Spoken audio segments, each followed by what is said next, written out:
Well, now What a that crowd. It's fantastic. Well, now that they've eaten into our time, let's get a move on, Mayor Pete. Thank you so much for being here, for coming from Washington to New York, headed back to Washington after this to be here at the 92nd Street Y and to be here with me. We've gotten to know a lot about you since you and I first sat down in December of 2018, where I look back at the polls, they weren't even polling your name then. And we met, and I interviewed you for my podcast with the Washington Post, Capehart, and we ran it in January, and I look back, and you were at 0%. They were polling you, but you were at 0%. And then March 10th, 2019, the CNN town hall. That night, you were at between, depending on the poll, 0% and 2% in the polls. What was that? Sunday, May 19th, Fox News town hall. You are at 5% in the Quinnipiac poll with 23 people in the race. That's doing really well. 6% in the Morning Consult poll and Fox News. The Real Clear average has you in third place in Iowa. The Fox News poll of New Hampshire voters has you tied for second with Senator Bernie Sanders. So people are getting to know you. They're getting a feel for you. But the person who has taught us the most about you is your husband. So there was what has to be one of my all-time favorite tweets. It is what I call the puppy slide or the dog slide. And it is the one where Chasten is bemoaning the fact that you are, as you see it there, live from the Buttigieg household, where one is on their second phone interview and the other is still trying to find his slippers. Guess which one is Mayor Pete? The second one that gives us more of an idea of who you are is the one that I call the deep sigh.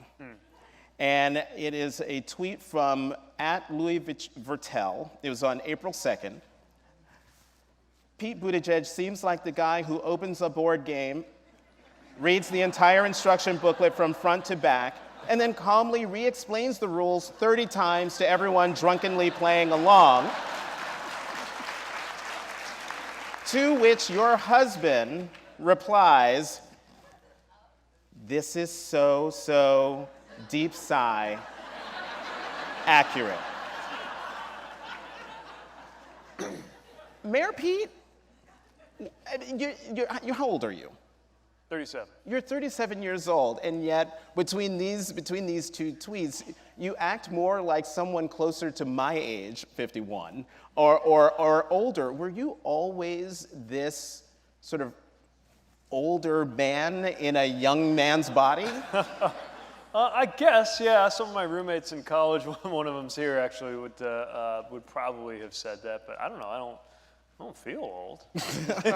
Well, I mean, it's not a matter of feeling old, but you do have this way about you. There was in your book, on page 25, if you have his book, on page 25, you talk about being around the dinner table with your parents, both professors at Notre Dame, right? Yeah. At Notre Dame. And on page 25, you were talking about when your parents would have people over, and you would hear the conversations. And you write, "The more I heard these aging professors talk, the more I wanted to learn how to decrypt their sentences and to grasp the political backstory of the grave concerns that commanded their attention and aroused such fist-pounding dinner debate." So is this, like I said, is this why you come across as a young old man? Yeah, maybe. I mean, when you grow up around university people, I think you absorb a certain way of talking and coming at the world. I remember believing as a kid, my parents both taught at the university, and I understood even from preschool, I think, it seemed to me there were two types of people, two types of grown-ups when I figured out who the parents of my friends were. There were the ones with jobs, and then there were the ones who did something at the university. And I took those to be very serious, right? Like my friend Ryan's dad managed a pizza place. Like I understood exactly what he did, right? And then my parents were at the university, whatever that was.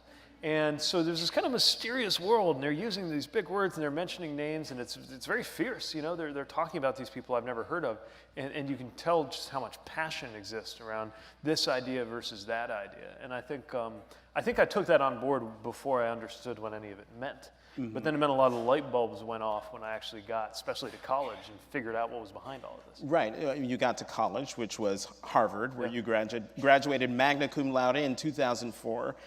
BA in History and Literature, by the way. And then you went on to Oxford, Pembroke College.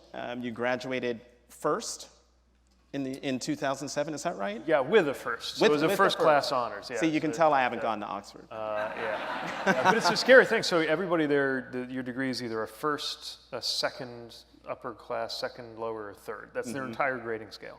And there's no private, like they stick it up on the wall.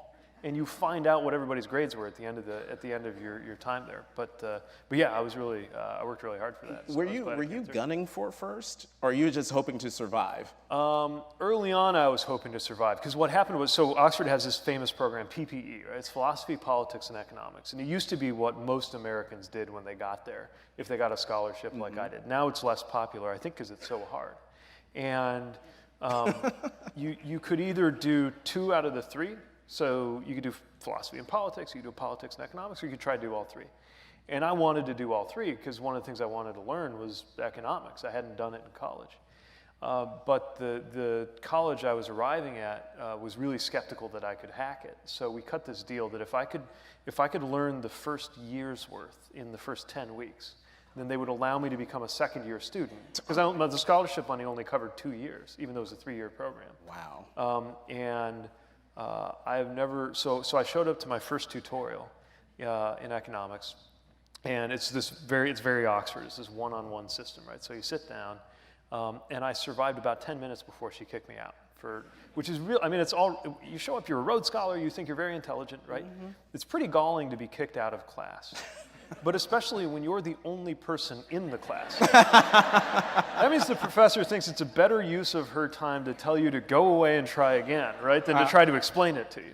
So by the time, a year and a half later that I got to where I was pretty happy with that. So, and I'm glad you mentioned this story about the professor, because maybe this explains something on page 57, which I wrote in my notes, Oxford precision.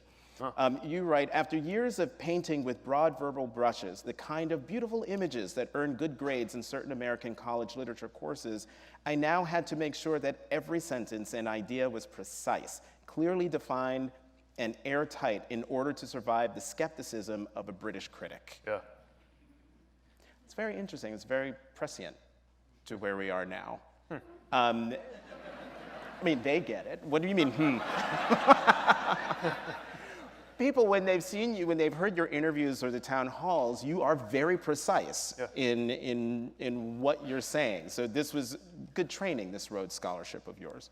Yeah, it's great training. I mean, first of all, it sounds quaint these days, but I think it's important to tell the truth.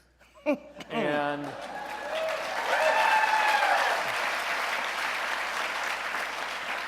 but it's actually hard to tell the truth. Even when you're trying, it's hard to get everything exactly right, especially, just think of the number of words that come out of your mouth in a given day, especially if you talk for a living, which is kind of what happens when you're a candidate. Just by the law of averages, if 1/2 of 1% of the things you say are a little bit off, you will say thousands of things that are untrue over the course of a month. And so you really want to make sure that everything you say is measured, or at least is right. And it's so easy. I remember one of the moments that taught me that at Oxford. I had a paper, and I was just saying things that you said. It was a paper on the Middle East, and I was writing about how, something about how the colonial patterns helped explain all the, unstable borders that we'd seen in the Middle East over the years. It's one of these things that I could have gotten away with, I felt like, earlier on, but not there. So then I was challenged in this tutorial. I said, okay, which borders in the Middle East are unstable? I was like, well, think of everything that's going on. It's like, okay, which borders moved? And I was like, oh, okay. There are unstable countries, unstable politics, but actually since 1947, not many of the borders moved at all. There's only these little things, right, that a faculty member there was trained to find, exploit, embarrass me over, and then train me never to make that mistake again. And I do think that having that built into the grooves of your brain probably serves you well when the things you say are, on television, and if it's wrong, somebody will notice and remind you. Oh yeah, I know that feeling. How many more times were you kicked out of your one-person class? So the How next many more time, times? the next time I survived was an hour-long tutorial. I survived a half hour before she told me to leave. So I thought that was progress. A half hour out of how many minutes you were supposed to be there? Like out of an hour. An hour. I made it halfway through. Right. Okay. The following week, I survived the hour. The fourth week was the first time that the words "well done" escaped her lips. But on their system, I think the whole term is only 8 or 10 weeks. So I didn't know, I was racing against time. But the point is I made it. I didn't, maybe didn't ace it, but I made it.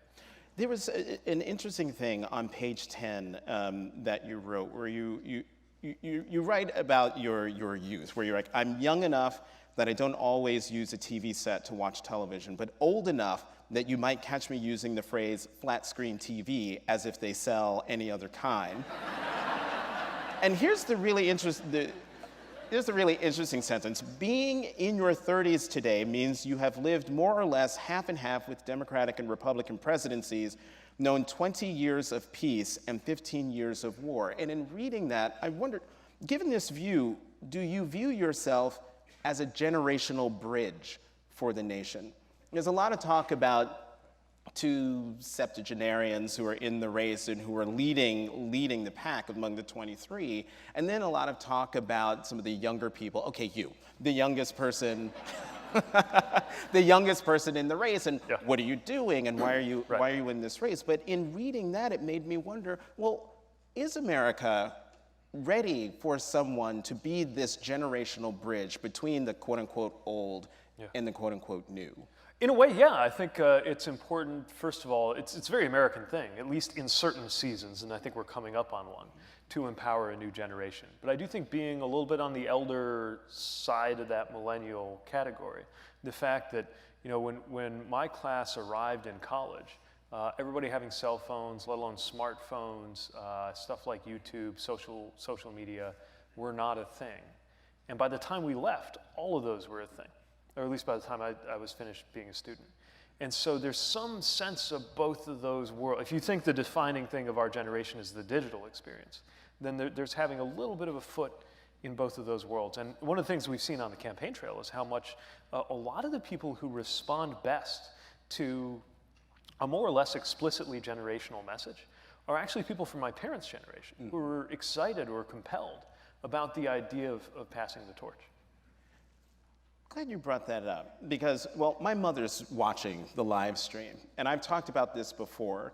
She's 77, obviously African American, born and raised in North Carolina, evangelical, born-again Christian. She kind of follows politics. If the name isn't Jones or Smith or something easy to pronounce, she's not there. However, on Easter, at Easter brunch, we're just sort of sitting around and talking, and when she's ready to talk politics, she just starts talking, and she says, "You know who I find interesting?" I said, "Who, Mom?" "Mayor Pete Buttigieg." I whipped around so hard. One, because wait, you pronounced his name correctly. How is that? And then I heard from another friend whose brother, coincidentally from North Carolina, African American in his 60s, who also evangelical, also likes you, finds you interesting. These are two older people. So maybe this is just ratification that you are this old man in a young man's body. When I was running for mayor, we did a poll. We had enough money for one poll during that campaign. And we polled a lot of kind of basic attributes about me. And one of the things we were curious was what would people think of my age? Because I was 29 at the time. And I heard giggles in the audience. And I'm like, don't you remember 29? Okay. So if you knew that Pete was blank, was in the Navy, studied economics, was 29, would you be more or less likely to vote for him? And when the data came back, the older the voter was, the more likely they were to say me being 29 was a positive. That made them more inclined to vote for me. And we never got to the bottom of it. I don't know exactly what's behind all of that. It may be that I've reminded some people of their kids. It may be that, Or as we say in the black community, he reminds me of my grandbaby. Go on, I interrupted. I mean, it may be that the older you are, the more you've seen people of all ages succeed and fail, and it's less of a factor for you. I don't know exactly what the reasoning was, but I think the same principle, I'm certainly thrilled with the support we get from students and very young people who come to our events, but there is something about that, especially at a moment like this, that I think is really interesting. When you ran for mayor the first time, you write about the fact that you went on a listening tour. You went around and you talked to people just to hear them out. And among the people you talked to, you went to the African-American pastors on the west side of South Bend to hear them out. And I'm curious, what did you learn from them? What did you hear from them when you were exploring that run that first time? Well, part of it was a sense of skepticism about anyone in politics serving their part of the community well. The west side had been historically underinvested. It had even as the economy started to come back in parts of the city, over there it was like the recovery had never happened for a lot of people. And I think they had seen enough political figures come and go that even more than most kind of hard-bitten South Bend residents, they really wanted some indication that I was serious. Another thing that was, I think, really important was they wanted me to understand how the black experience was different, specifically different in South Bend. And it was important for me to learn because I think that, I'd thought a lot about, I don't think I ever bought into rising tide lifts all boats exactly.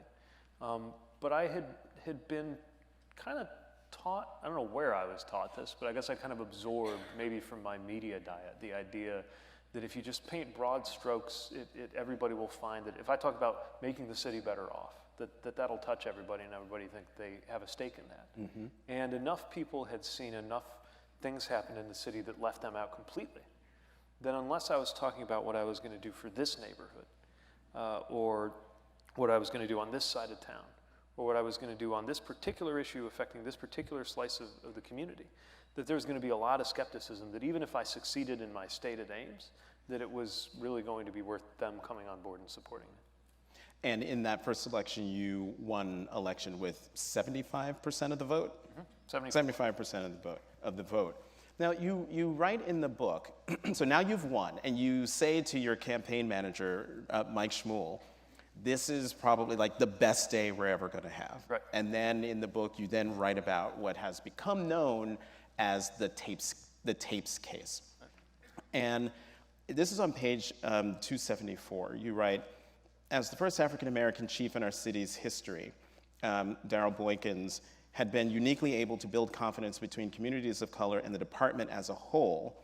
I decided during the transition phase that I would reappoint him and save major police department reforms for a future year. It turned out to be my first serious mistake as mayor.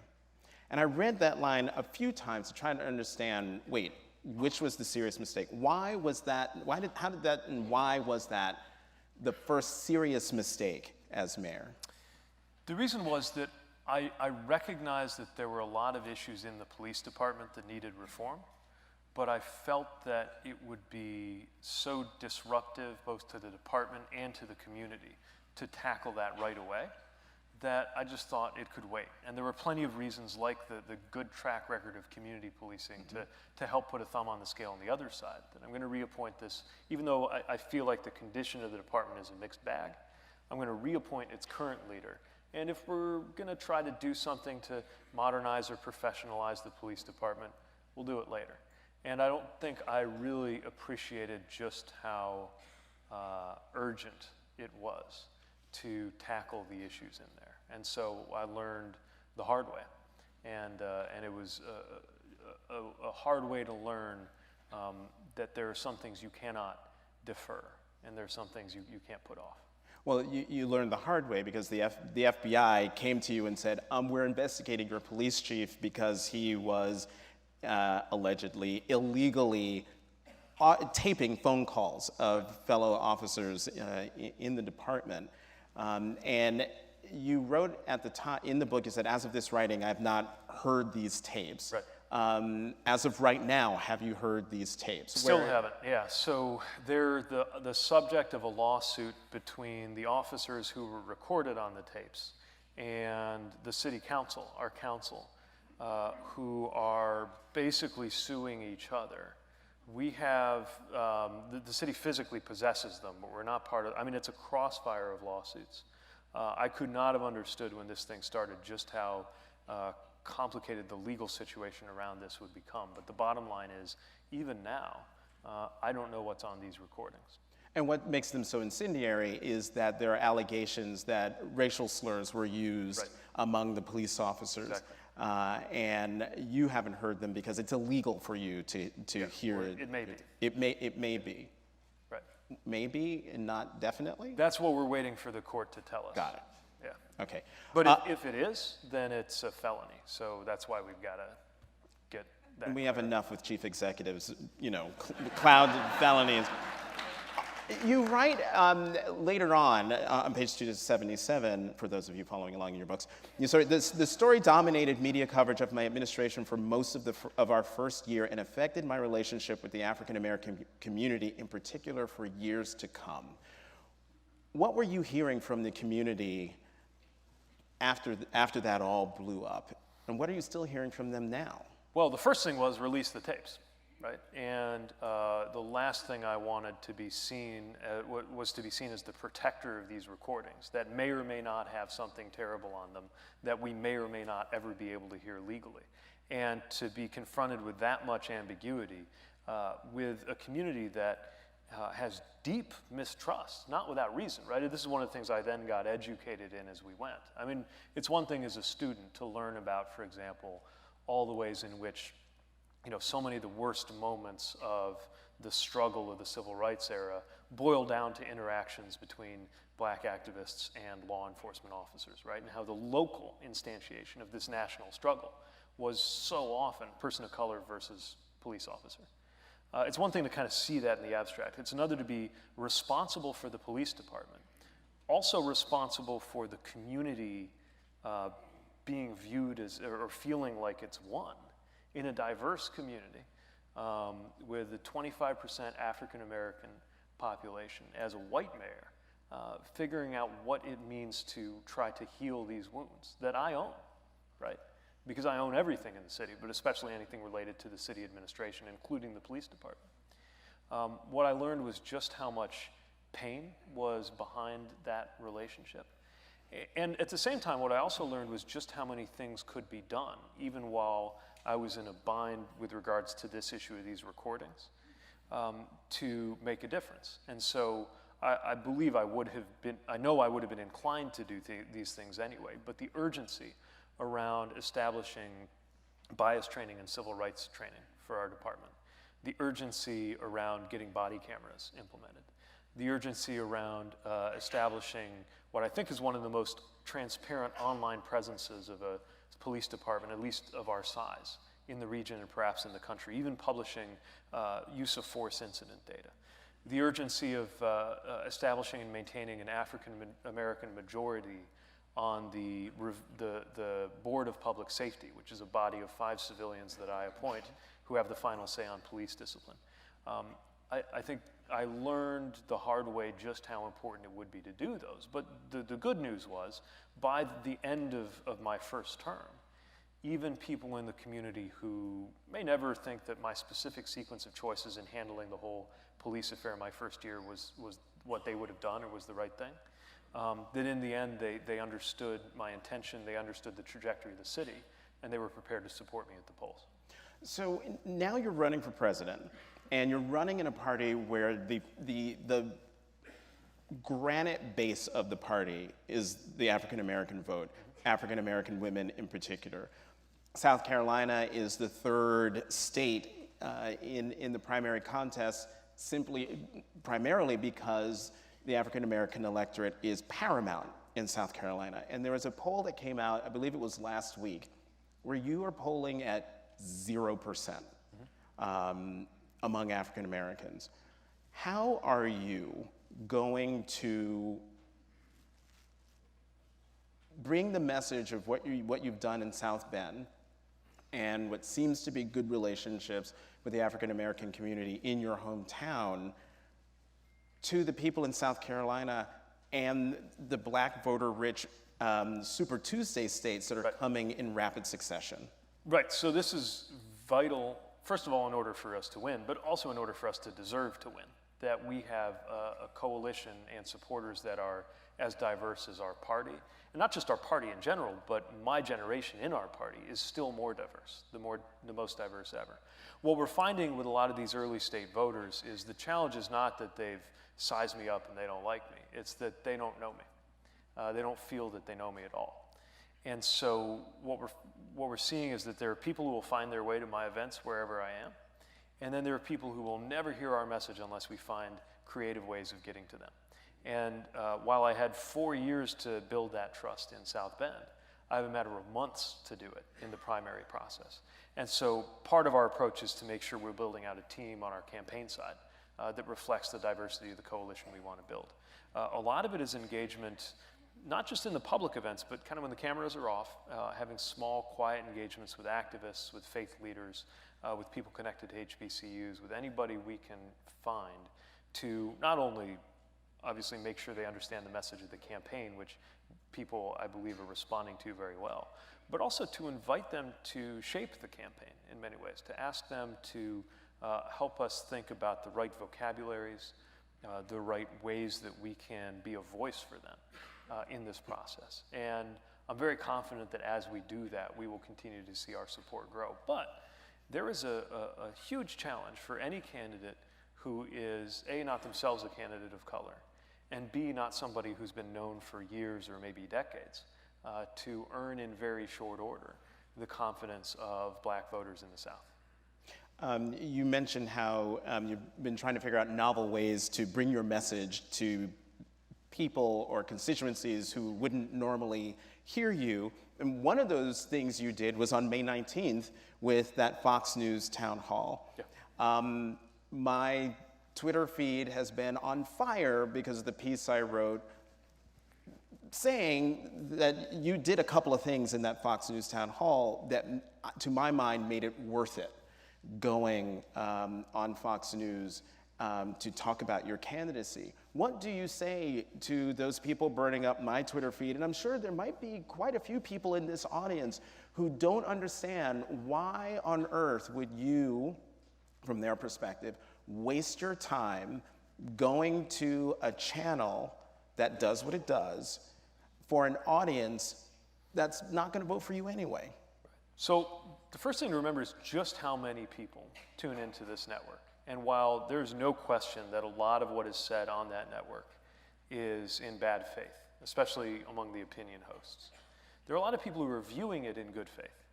And we act surprised when people believe absurd things or endorse horrible positions or candidates. But we sometimes forget, I think, that if you're in a media ecosystem where that's all you get, that people will never really be confronted with our message at all. It's not like I think by spending one night on Fox News, I'm going to convert their viewership. Although I do think their viewership needed to hear specifically what I think of some of their opinion hosts, and so I said it. Right.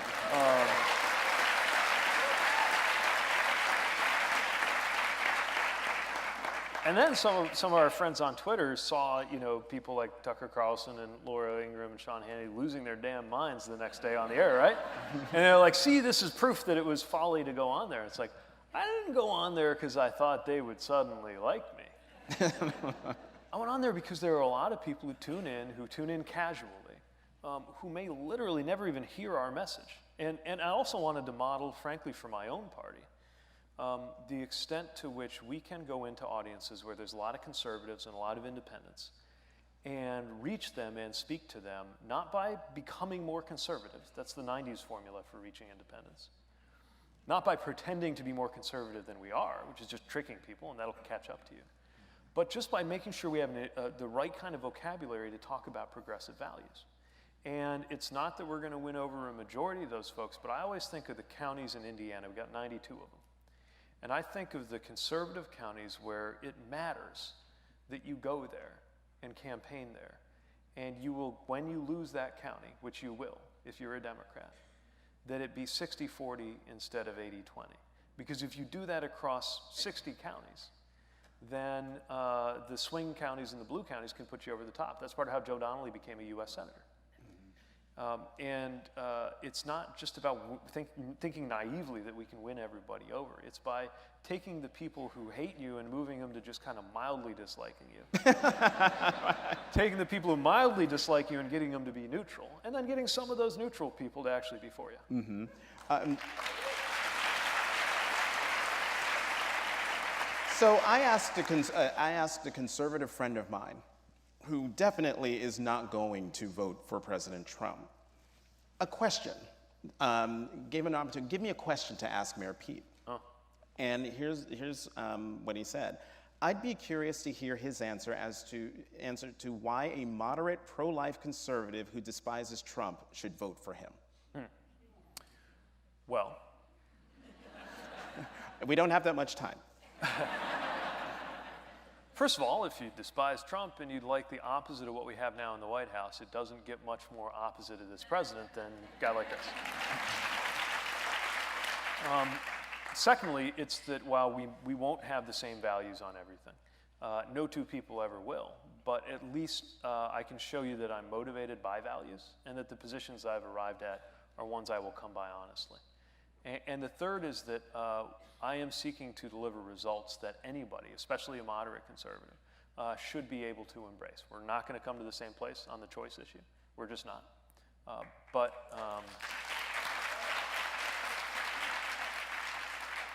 if by chance your view on that issue is motivated by your faith, I would point out that this is also a moment for people of faith to think about what it means to support policies and politicians who care about lifting up the least among us and healing the sick and looking after the poor and taking responsibility for the downtrodden and humility and decency and all of the things we're taught in faith not reflected in this way. Since you brought up faith, it's important to point out, for those who don't already know, faith is very important to you. Mm-hmm. Religion is very important to you. And there are many people, probably, especially possibly in this audience, who cringe when they hear politicians, maybe especially Democratic politicians, talk about faith and their beliefs. You talk about how your faith, as you just did, guides you. And as I think people heard, and that's why they applauded, you talk about it very authentically. How are you going to continue talking about it so you don't turn off a big part of the Democratic Party and bring them to respect and support you in these efforts, to get them to understand how important it is for you to have a faith strategy? Well, I think the Democratic political allergy to talking about faith comes from a very good place. It comes from our commitment to the separation of church and state. And our awareness that anybody in politics, and certainly anybody in office, needs to be accountable to people of any religion and people of no religion equally.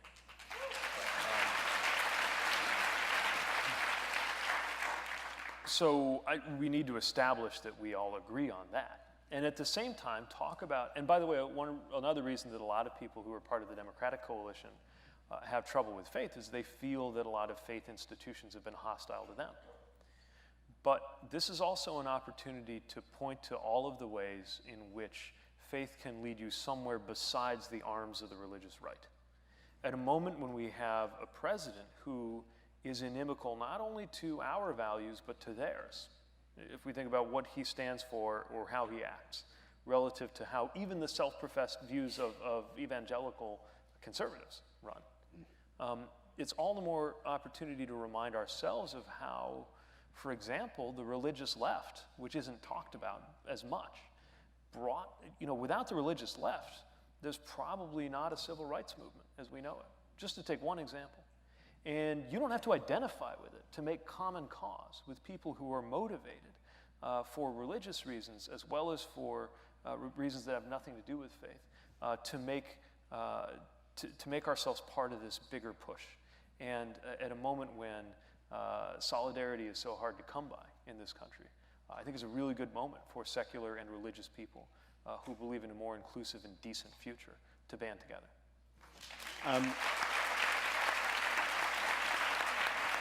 So the Democratic Party is not at war with itself, but having a very stern conversation with itself about whether the president should be impeached.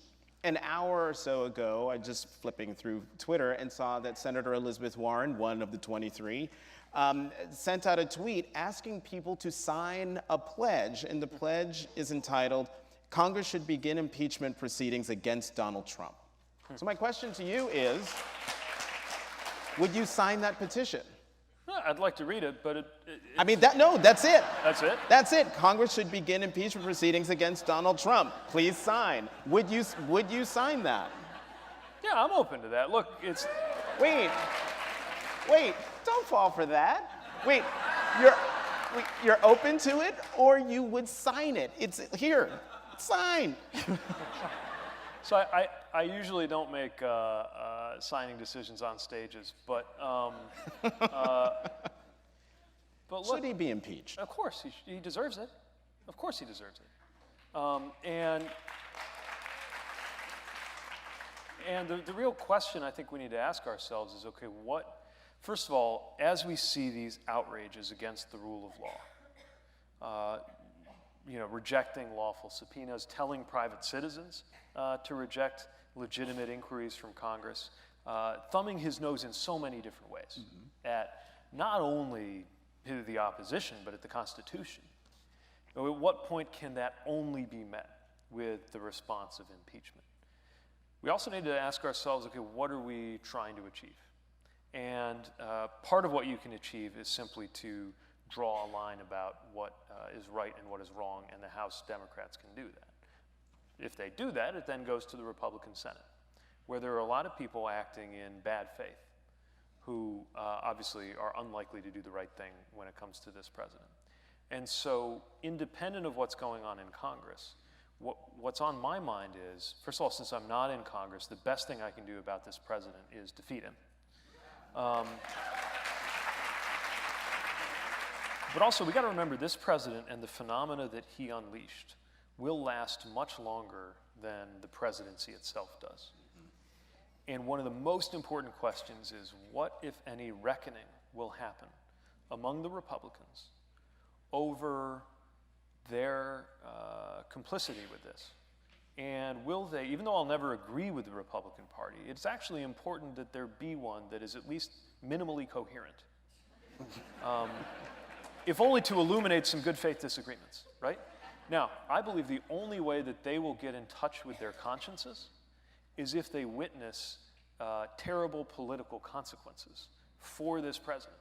And the best way we can bring, or at least the best way I can concretely contribute to bringing that about, is to see to it that there is a massive electoral thumping for this president in 2020 at the ballot box.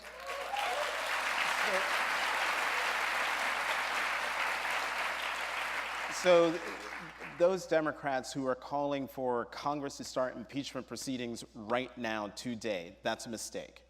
No, I don't think it's a mistake. I just am trying to, look, obviously there's a lot of theatrics in politics, right? Yeah. And, a mayor telling the Congress what to do in an investigative proceeding is perhaps a legitimate act of political theater that would send a message about why the president's impeachment would be a good response to his thumbing his nose at the rule of law. But I'm also very mindful that my role is to beat him. My role is to get the nomination, and then because I'm not like the others and because I'm not like him, to deliver on the chance to change completely the course of this country.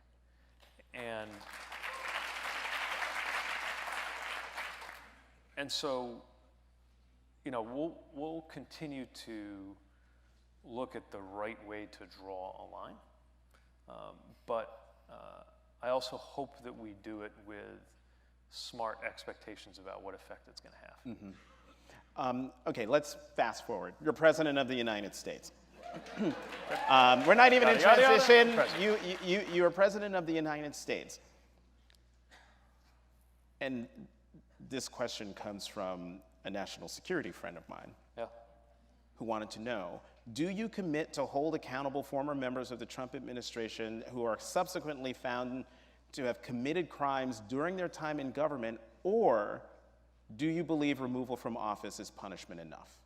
No, I think if you committed a crime, you should be criminally liable for what you did.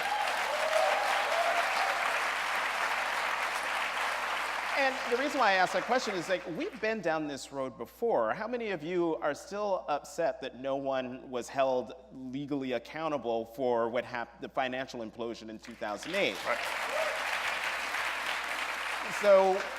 So to hear you say that, that's why you're getting that applause. Before we went out, there was news coming out from the Associated Press that a plan is being sent to the White House to send 10,000 troops to the Middle East as a means of preparing for whatever might happen with Iran. As a combat veteran, I would love to get your view, and also think of this as a foreign policy question. Is it the right thing to do to be saber-rattling against Iran, to be planning to send 10,000 troops, to be sending 10,000 troops to the Middle East for a third conflict? No. Look,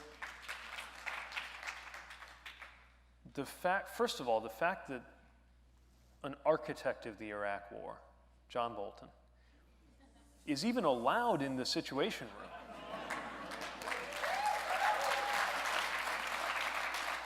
By a president who claims, falsely of course, that he was against the Iraq War all along.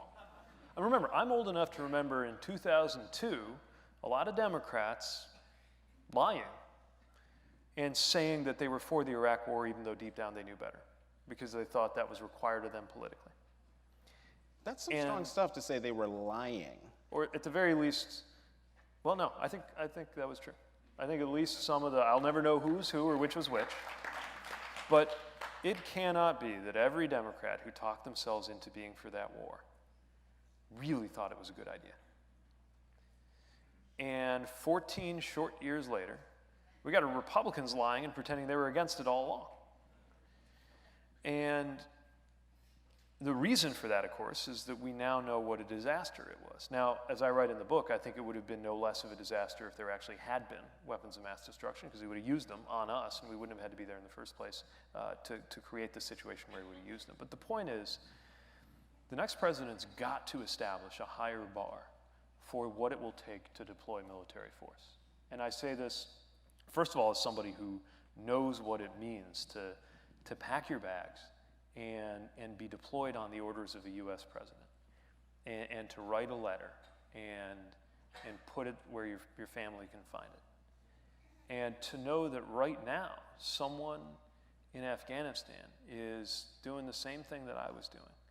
And I thought I was one of the last people turning out the lights 5 years ago.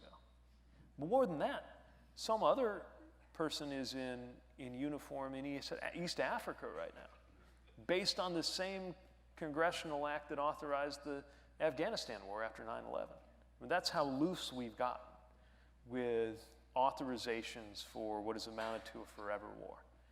And to see some of the same people that got us into Iraq now trying to get us, apparently, to escalate us to Iran, and the very real possibility, given the dysfunction of this administration, that this is a situation that the president himself does not fully control, or that could get to where the president cannot control it, is terrifying, especially when you consider the fact that this White House and this administration has not hesitated to use troops as props. We saw it in the border. We saw the saber rattling around Venezuela. I mean, it's awful over there, but the same guy, by the way, John Bolton, right, using a notepad to kind of casually hint that we might send troops there. And when you were an officer responsible for enlisted people, or even just when you see, we just had a ceremony in South Bend to honor high school students who are getting ready to serve. And you look them in the eye and you think that, look, they don't necessarily enlist saying, I hope I never get deployed. That's not what, sometimes this idea that deployments by their nature make victims of members of the military. It's not that. You join and you're ready to deploy if necessary. That's the whole idea of getting in, is that you're there if America needs you. But America better not call you to do that if it's not necessary, because it is not a show and it's not a game. But does that mean, so then When should the United States send troops overseas? Is it, I mean, obviously it's when our national security. It's when there's when there's a core life or death interest in the homeland where our security is at stake, or when it is a legitimate part of an international action, when, for example, an ally is attacked. And in both of those cases, even then, when there is no alternative. And so when an ally is attacked, and this is a different kind of warfare, I'm talking about Russia, which has been attacking our allies electorally in the same way that they did to our 2016 election, which you have a lot of people saying we have to reimagine warfare, that we were attacked, that what happened in our election in 2016 was an act of war. So how would you, as president, respond to an act of war from Russia?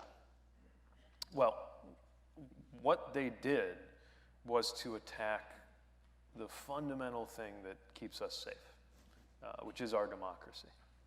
Because it is your vote, not your gun, it is your vote that ensures that your government works for you and not the other way around. And that's what they attacked. Now, we have a range of tools, short of military action. We have a range of tools to deal with security threats and diplomatic needs. Diplomatic tools, economic tools, cyber tools. And I think that if the president is serious about deterring the next attack, the president will be ready to use those tools, perhaps in overt ways and perhaps in covert ways, to make sure that it never happens again. So this is not a matter of lashing out with an ill-considered use of force, but this is a matter of a proportional response that will make it in Russia's interest never to do something like that again. And with Afghanistan, are you for, especially having been there, are you for withdrawal or keep the same level of troops, or does the country need another surge to reestablish security to previous levels since loss? We cannot be the guarantors of peace and security in Afghanistan. Our only function there should be to make sure that there's not an attack on the homeland, and we don't need an indefinite presence of ground troops in order to do it. Look, we're getting out. The only real question is, how are we getting out? And the way we're getting out, the way we might be getting out right now, is a bit of a concern because it seems to be sidelining the Afghan government while we're having these talks with the Taliban. But it is in everybody's interest. This is the one thing that the Taliban, the Afghan government, the coalition and the American left and the American right finally agree on, is that we got to go. And so, again, the alarming thing is that even as we're finally figuring out how to get out of there, there's talk of us going right back into another country in the region. I have to ask you about China and the trade war and the tariffs, and how much sense does it make that the United States is in a tariff battle with a nation that owns most of its debt? Roughly zero cents. Now, let me say this. The China challenge is real. So not everybody in my party sees it this way, but I think it would be a mistake to suppose that we can continue down the policy path of saying the only thing that matters in our China relationship is to keep it stable. Because China has changed its strategy. They used to famously be in hide and bide mode, right? Lay low, bide their time. And now I think they are acting proactively and strategically to take advantage of perceived weaknesses in the American system, really ever since the financial crisis, but especially now that we have this political chaos. And that challenge is very real, especially now at this moment when the Chinese model is being held up as an alternative to ours, because ours looks so chaotic and vulnerable. And yet, if you look at what's happening there, what you see is some very impressive economic growth, a lot of technological development, and then the use of that technological development for the perfection of dictatorship, which makes this actually a moment more than ever when American leadership on the world stage, and I mean American leadership in the old, almost romanticized sense of moral authority, even though our moral authority has always been mixed. It is needed more than ever. But this strategy, if it's not even a strategy, this pattern of poking him in the eye to see what will happen is not going to get us there. Slapping tariffs, which by the way are taxes on Americans, slapping tariffs on goods is not going to get them to change their economic model. If we really want to compete with China, we got to do two things. One is to invest in our own domestic competitiveness, like technology, education, infrastructure, and health, so that we're more competitive to begin with. The second is to try to make sure that the competition is actually taking place on good terms, terms that are favorable to us. Terms, for example, like having it still matter in geopolitics that you support and respect democracy and human rights. Or maybe something like climate diplomacy, where a country is powerful or prestigious in proportion to how good of a job it's doing leading globally on climate. Those would be terms that would be favorable to the U.S. if we were putting our money where our mouth is and actually had a pretty good handle on prioritizing democracy and climate action here at home. But until we do that, it's going to be hard to lead in the rest of the world. And you know, I'm glad you brought up climate because climate, the environment, water, which brings me to Flint. And I'm wondering, and I'm trying to find this question that I got from Mitchell Gold, who the furniture Mitchell Gold and Bob Williams, who from North Carolina, he's very interested in the environment, and he's also very concerned about clean water. And he wanted me to ask you about what is your plan, because there was just a story in the Washington Post just the other day about Flint still doesn't have clean water. People are still drinking and using poisoned water. You're president of the United States. What's your plan to finally get Flint clean water? Well, clean water is a right. Let's start by establishing that.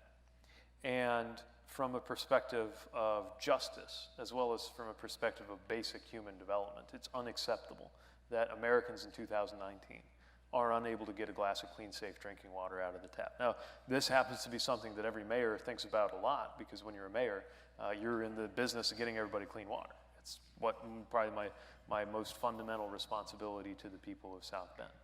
And there's obviously a long and ugly story, largely involving the relationship with the state of how Flint got to where it is.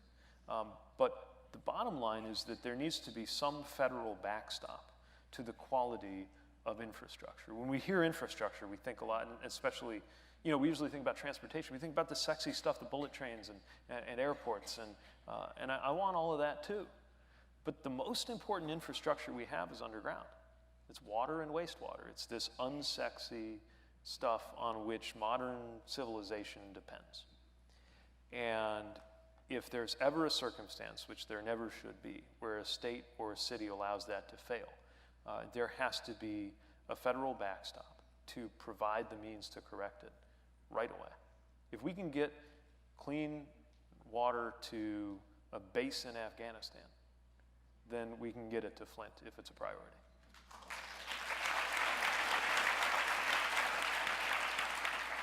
So I want to get your reaction to a certain Time magazine cover that hopefully can go up there. First family. Your husband Chasten sent out a tweet talking about 10 years ago. He was, I don't know if he mentioned the moment where he was homeless, and then he talked about when you were married, and then today you're on the cover of Time magazine with First Family. He's talked about how that's made him feel. How does it make you feel to be on the cover of a national magazine, and just by being on the cover of a national magazine, being held out as a model? It's mind-blowing.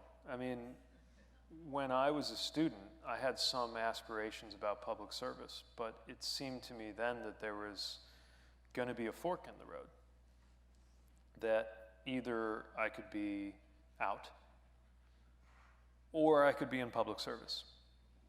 That was true by law in the military, and it was true by unwritten law in politics, at least where I grew up in Indiana.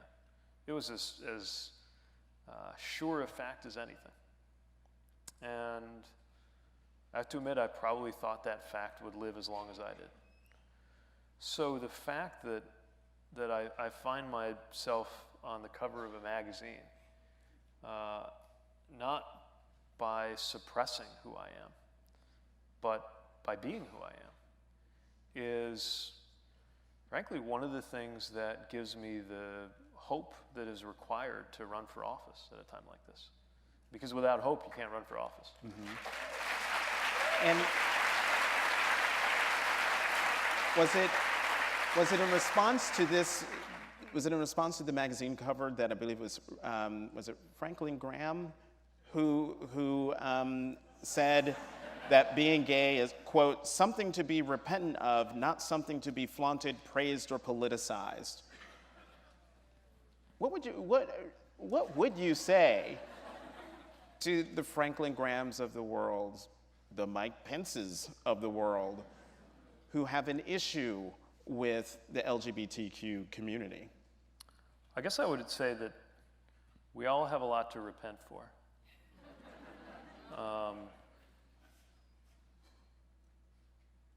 I have a lot to repent for when it comes to my marriage. Moments when I've not been as caring as I should be. Moments when I've been selfish. Moments when I've said a harsh word that I wish I could take back. But one thing that I absolutely should not be repentant for in the context of my marriage is the fact that I'm in love with my husband.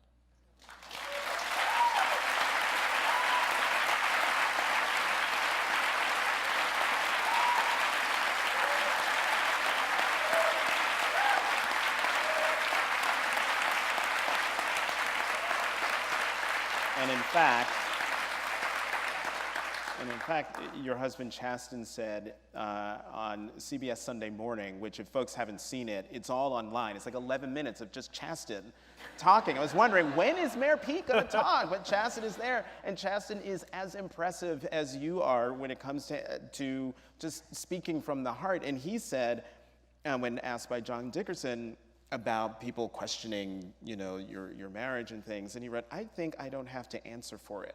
We passed marriage equality. I don't think I have to answer for my marriage anymore. In the little bit of time that we have left, I do want to ask you this one question. I have two more. A friend of mine wrote an op-ed, openly gay, executive vice president at the Roosevelt Institute. And he wrote, and I'm going to try to keep this short, 10-year-old me certainly didn't think that an openly gay man or woman would ever become president or even have a fighting chance at it. Even a year or two ago, I didn't think it was something I'd see in my lifetime. The reception Buttigieg has received is nothing short of a miracle. I'm glad that his sexual orientation is seen as an asset, but my happiness isn't so great that my inner skeptic isn't wondering if part of the reason why Buttigieg is so popular right now is because he's the kind of gay person many, and maybe even most Americans can feel safe, even proud of themselves for liking. He fits the mold of someone who is not just right for the political moment, but who is traditionally and narrowly respectable and therefore deserving of support. I'm also not naive enough to think that a gay man who is not white or a transgender person of any sexual orientation or race would be receiving the same amount of support that Buttigieg is, or that they'd have the same pathways to success available to them that he has had as a well-educated white man in America, and that's regardless of his innate talents, which I believe are impressive and rare. If I were that 10-year-old gay boy today watching an openly gay man being taken seriously by the public and the press as he runs for the presidency, I'd want someone to tell me that I don't have to be exceptionally talented or seemingly superhuman to merit equal rights or to be treated with respect and dignity, that I had value simply for who I was, and I should never feel like conformity was the necessary path to happiness, acceptance, and success. This is coming from a very personal and deep place for him. What is your reaction to that? We could have a whole hour on that. I mean, and we first don't. of all, there's a lot of questions about the relationship of conformity to nonconformity. There's questions about privilege in there. I don't know what it would be like, frankly, if I were different in any number of ways, from the way I present relative to other gay people to my race or gender. What I hope, though, is that I guess I hope for what everybody hopes for, which is just to be accepted for what I am. And I hope for that for everybody too, everybody else. And that can be twice as hard or 10 times as hard, depending on who you are and how that's phrased. And it changes over time. The way any given category of people changes over time. It's one of the reasons why no matter what categories you do or don't belong to, in this season we've all got to stick together. You know, I was earlier today we did an event in Queens and was looking at kind of the demographics of the era we were in, and a lot of different backgrounds and a lot of people of color, a lot of people also who are Irish and Italian. I was thinking about how there was a time when being Irish or Italian, frankly, was not the same as being white. And so at a moment like this, when every possible reason for excluding somebody has been weaponized by this administration, it's a reason we've all got to be ready to stand up for each other, not by pretending that we know what it's like to be in somebody else's shoes. I don't know beans about what it's like to be, you know, even within the LGBT community. I don't know what it's like to be trans. I just know enough to know I got to stand up for somebody who is. I know that if she's a trans woman of color, it is 10 times harder to be her. I know that one of the reasons yesterday I was at the Supreme Court is that I know that because I'm a man, it is even more important for me to be standing with women while their rights are under attack.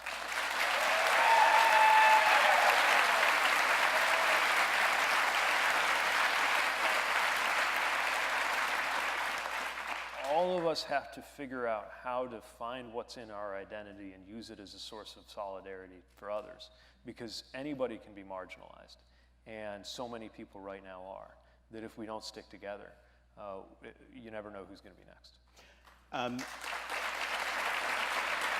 Last question.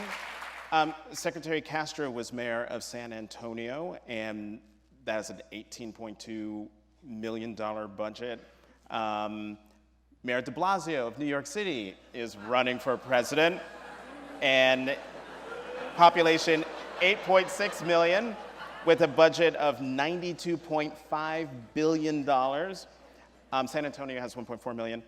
And South Bend, with a population of 102,000 and a budget of, if I got this right, $336 million. Give or take.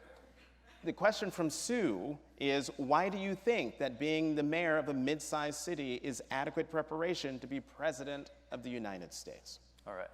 So, first of all, I get the audacity of somebody like me proposing to run for president. I would also argue that there is something audacious to the point of obscenity about any mortal thinking they belong in that office.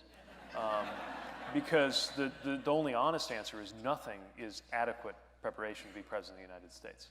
But the 45 people we've sent in there have all had in common, some being better than others, the fact that they were all mortals and they all had some set of experiences. And I do believe that the kinds of experience you have as a mayor of a city of any size, but perhaps also the kinds of experiences you have as a mayor in this moment in the industrial Midwest, who has lived and breathed the experience of a community that has that quality of being a place where people grow up being told that success means getting out, but knowing that there's an alternative to resentment as a way of engaging people in a community like that, and then having lived it and having had a chance to hold my hometown is proof that you don't get an honest or constructive politics out of the word again the way you do out of the word what's next. And when you are a mayor, you find yourself confronted with issues from economic development puzzles and negotiations to sometimes something right out of Parks and Recreation. There was a question about that in here, but keep going.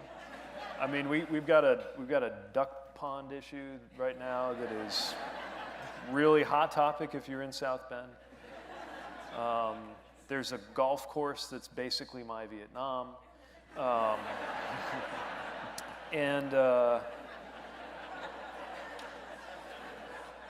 And just when you're having a good laugh about that's when you find out that there's been a racially explosive officer-involved shooting, and you got a matter of minutes to figure out in your head what you're going to say on TV that's going to knit people together when they're being pulled apart, and you don't even have the facts. You learn to manage things you don't control, how to control things you don't own, and that experience may not be the same as being president, but I gotta believe it's as good an experience as you can get to understand what it means to be leading in government. And I want to throw up one last tweet from Chasten Buttigieg from May 7th, and this is perfect for where we are right now, and it's coming up, I swear. Basically, it's this panda. If downtime was a ball and politics were a panda. And with that, Mayor Pete Buttigieg of South Bend, Indiana, thank you very much for being here. Thank you.